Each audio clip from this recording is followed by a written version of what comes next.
Alright guys, here's these little trailers that I'm working on. Got a working gate. So I made the jack where it would actually function. It raises up and down.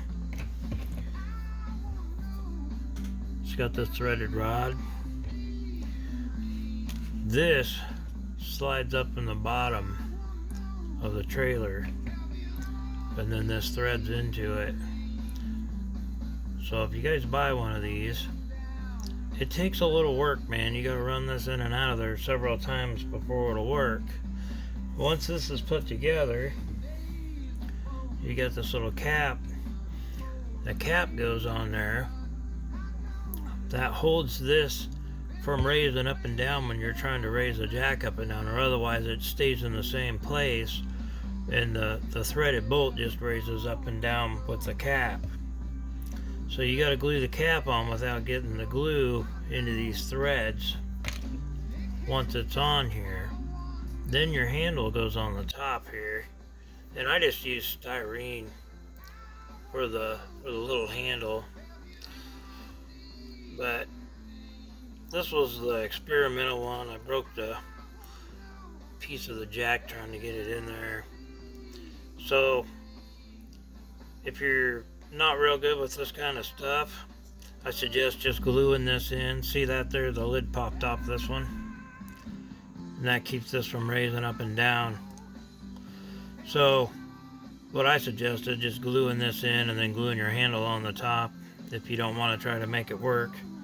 But otherwise, it does come with this. This is a kit.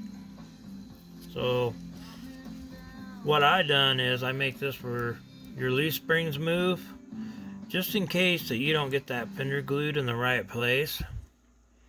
That way you can move this and then glue this into place so that your tire is in the center of the fender. So what I use is I use styrene, and I just cut it and pinned up the pieces on there. And this is what I've still got to drill all these out. These are your shackles. But I've got another trailer print now, and it takes about a day to get actually one whole trailer done. So, and I've got them with the mesh or without the mesh. So this one doesn't have the mesh. And then of course I always pin my wheels, that way they come off. But these are just prototypes. This one I glued. The bolt broke off in there trying to thread it in there. But this one needs a floor put in it. This is the other way that I can print it. So you can pick them without the floor, without the mesh, or with it. So either way, and the gates work really good too. So there they are. That's what they look like. Have a good one.